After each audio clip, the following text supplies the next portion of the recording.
warahmatullahi wabarakatuh. Salam Pramuka. Perkenalkan, nama saya Vita Rizky Utami dari Ambalan Dimas Werkudara dan Dewi Arimbi, SMA Negeri 1 Belik. Di sini saya akan menjelaskan beberapa materi yang berkaitan dengan pramuka.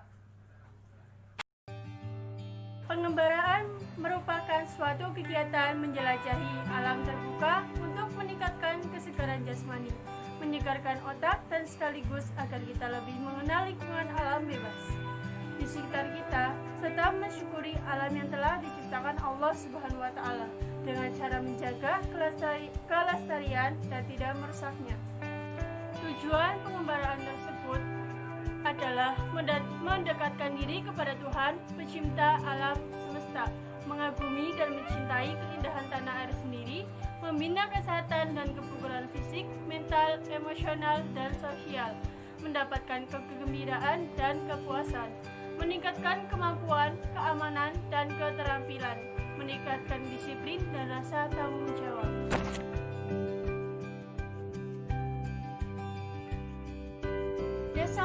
Desa Cawet berasal dari kata cawing dan tali. Cawing berasal dari kata celana, tali adalah pengikat. Cawing tali adalah asal-usul nama dari penguasa desa tersebut. Pada tahun 1825, Adipati berkeliling kepada desa itu dan menghampiri orang-orang yang bekerja di sawah. Lalu bertanya, siapakah di antara kalian yang pantas untuk menjadi kepala desa? Salah satu orang menunjuk kepada orang yang memakai cawing tali. Setelah itu, orang tersebut menjadi kepala desa dari desa Cawing Tali. Dan sekarang desa Cawing Tali itu menamai dengan desa Cawet. Desa Gunung Tiga. Desa Gunung Tiga berada di posisi di tengah-tengah tiga pegunungan. Tiga pegunungan dijuluki dengan nama Desa Keputihan. Kenapa? Karena pada zaman dahulu terjadinya penculikan para kiai oleh ninja PKI. Ninja PKI tidak bisa melewati atau menembus pegunungan itu. Karena itu, Desa Keputihan dinamakan dengan Gunung Tiga.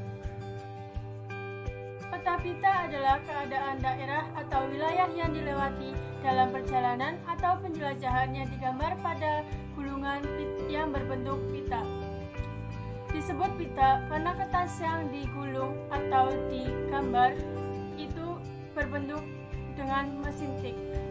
Tujuan pembuatan peta pita antara lain sebagai pedoman petunjuk perjalanan apabila akan menuju ke suatu tempat yang belum dikenal. Kemungkinan akan tersesat. Kalau hal ini terjadi, maka dengan bantuan peta pita yang dibuat dengan mudah kembali menuju posisi semula. Peralatan yang dipersiapkan dalam pembuatan peta pita ini adalah pensil 2B, penggaris panjang, kertas peta pita, kompas bidik, meja kerja. Hal yang perlu diperhatikan dalam pembuatan peta pita: 1. Penentukan skala. Hal ini erat kaitannya dengan jarak yang akan ditempuh selama melakukan perjalanan dengan kertas yang ada. 2. Pembuatan keterangan. Keterangan yang dimaksud adalah apa-apa yang dilihat selama melakukan perjalanan, baik yang ada di sebelah kanan yang di sebelah kiri.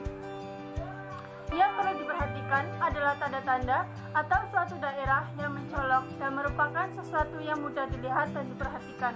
Keterangan dituliskan dalam bentuk peta, gambar peta, dan tulisan. Tulisan arah utara, jarak, dan waktu. Arah utara digambarkan sesuai dengan arah utara kompas. Jarak dituliskan berdasarkan ukuran yang ada dengan skala yang sudah ditentukan.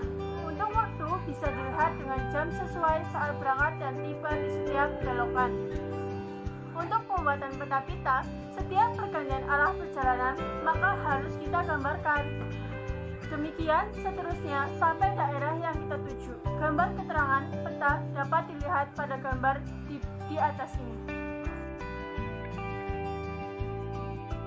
Taksir tinggi.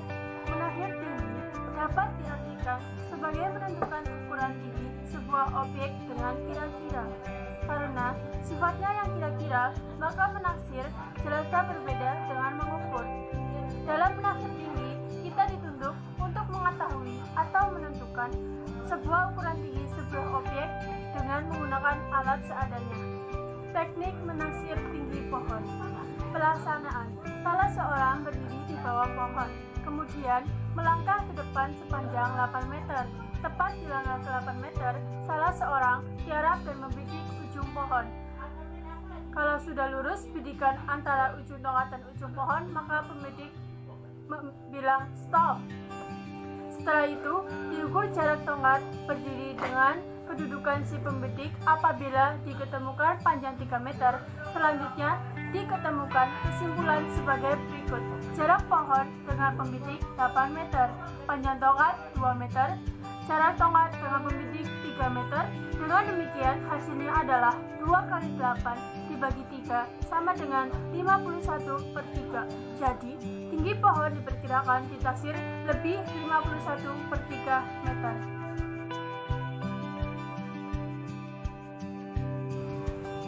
Kompas. Kompas adalah alat navigasi untuk menetapkan arah mata angin.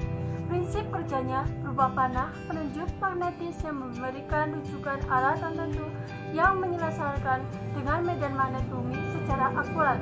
Fungsi utama kompas adalah untuk menentukan atau mengetahui arah dan besaran derajat suatu arah, juga untuk mengetahui lokasi suatu medan berdasarkan peta. Jenis-jenis kompas. Kompas analog. Kompas analog adalah kompas yang umum digunakan dalam kehidupan sehari-hari, termasuk oleh para anggota pramuka. Kompas memiliki bagian-bagian sebagai berikut. Dial merupakan tempat angka dan huruf. Tutup dial dengan 2 garis bersudut 45 derajat dapat diputar. Visir, lubang dengan kawat halus pembidik sasaran. Jarum penunjuk, selalu menunjuk utara magnet. Alat penggantung, tempat ibu jari untuk menopang kompas saat membidik.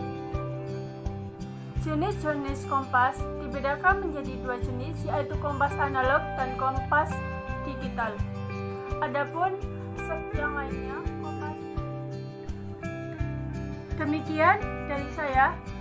Jika ada kesalahan tutur kata yang tidak disengaja maupun disengaja, saya akhiri. Wassalamualaikum warahmatullahi wabarakatuh.